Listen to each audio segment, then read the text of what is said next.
బజ్జీలు తినాలనిపిస్తుందని చెప్పిన మా అన్నకి. బయట నుండి తీసుకురమ్మని చెప్పాను. సరే మా అన్నయ్య ఇంకా ఏం మాట్లాడకుండా ఇంట్లోకి వెళ్ళి మా వదినతోని మిరపకాయ బజ్జీల పిండి అయితే కలిపించేసి ఇంట్లో పచ్చిమిర్చి ఉంటే ఇంకా బజ్జీలు వేస్తున్నారు వీళ్ళు. ఈ వీడియో అయితే మా పాప క్యాప్చర్ చేసింది. నేను బయట నుండి తీసుకొస్తారేమో అనుకున్నా. అందులో మా ఇంటి దగ్గర విలేజ్ కదా, న్యాచురల్ ఫుడ్ తింటారు వాళ్ళు. వెజిటేబుల్స్ అయినా న్యాచురల్గా ఉంటాయి కదా.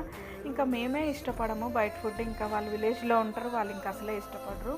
ఇంకా బజ్జీ పిండి కలిపించేసి మా వదినతో ఆలు బజ్జీలు, పకోడీ, మిర్చి బజ్జీ ఇవన్నీ వేశాడు మా అన్నయ్య అయితే. అడగగానే మా అన్నయ్య ఇట్లా మిర్చి బజ్జీ, ఆలు బజ్జీ, పకోడీ ఇవన్నీ చేసి ఇచ్చేసరికి ఫుల్ ఖుషి అయిపోయినా నేను. టేస్ట్ కూడా చాలా బాగున్నాయి. అడగగానే చేసి ఇచ్చిండు మా అన్న అయితే. మస్తు అనిపించింది నాకు. ఇంకా అందరం హ్యాపీగా కలిసి కూర్చొని తిన్నాము. సూపర్ ఉన్నాయి బజ్జీలు అయితే. వీడియో నచ్చిందా? నచ్చితే లైక్ చేయండి. బాయ్.